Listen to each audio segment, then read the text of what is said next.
ফাঁসি ফাঁসি ফাঁসি চাই, দিল্লি না ঢাকা, ক্ষমতা না জনতা।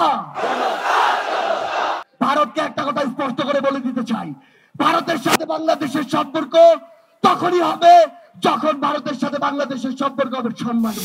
যা মর্যাদা গিয়েছে আপনাদের গিয়েছে, আপনাদের পোশাকের গিয়েছে, কিন্তু আজ এই অভ্যুত্থান পরবর্তী সময়ে আপনাদের ওই পোশাক থেকে যদি ওই খুনি হাসিনার দোসররা কিংবা অন্য কেউ কিংবা অন্য কোন গোষ্ঠী অন্য কোনো ভাবে ব্যবহার করার চেষ্টা করে, তাহলে আপনাদেরকে এক সময় আস্থা করে নিক্ষেপিত হতে হবে। বাংলাদেশ সেনাবাহিনী 2009 সালে তাদের যে ইমেজ, সেই ইমেজটি হারিয়েছে। ওই বিডিআর হত্যাকাণ্ডে যখন তাদের অফিসার ভাইদেরকে হত্যা করা হয়, তারা নিশ্চুপ ছিল ওই খুনি হাসিনার চক্রান্তে, খুনি হাসিনার হুকুমে। ওই শাপলা চত্বরে যখন আমাদের ভাইদেরকে বিভিন্ন ট্যাগ দিয়ে উগ্রপন্থী বলে হত্যা করা হয়েছিল, তখন যখন বাংলাদেশ সেনাবাহিনী তাদের জায়গা থেকে ওই তাদের পাশে দাঁড়ায়নি, প্রতিবাদটি করেনি, তখন তাদের ইমেজের ক্ষুণ্ণ হয়েছিল। 2024 সালে ওই কারফিউ দিয়ে খুনি হাসিনা যখন মসনদে টিকে থাকতে চেয়েছিল, তখন সেনাবাহিনী রাজপথে নেমে তাদের ইমেজের ক্ষুণ্ণ করেছিল। কিন্তু এই 24-এর অভ্যুত্থানে 5ই আগস্টে ওই খুনি হাসিনার হুকুমে এদেশের গণমানুষের উপরে গুলি না চালিয়ে বুক ঝাঁঝরা করে জনগণের পাশে দাঁড়ানোর জন্য সেনাবাহিনী তার পুরো আত্মসম্মান আবারও ফিরে পেয়েছে।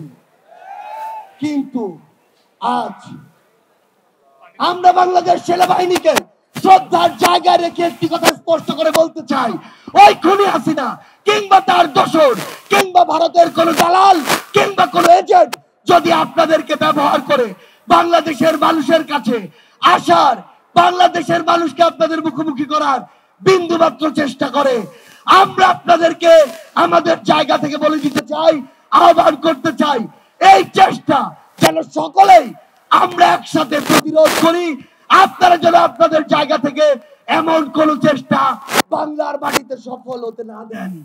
আমরা স্পষ্ট করে আমাদের জায়গা থেকে বলে দিতে চাই, বাংলাদেশ সেনাবাহিনী সহ বাংলাদেশের যে কোনো প্রতিষ্ঠান যারা জনগণের দাবির সাথে থাকবে, জনগণের সাথে থাকবে, দেশের সাথে থাকবে, তাদের সাথেই শুধু জনগণ থাকবে, বাকিদের অবস্থা হবে ওই খুনি হাসিনার মতো। ভারতকে একটা কথা স্পষ্ট করে বলে দিতে চাই, ভারতের সাথে বাংলাদেশের সম্পর্ক তখনই হবে যখন ভারতের সাথে বাংলাদেশের সম্পর্ক হবে সম্মানের, যখন ভারতের সাথে বাংলাদেশের সম্পর্ক হবে সমতার।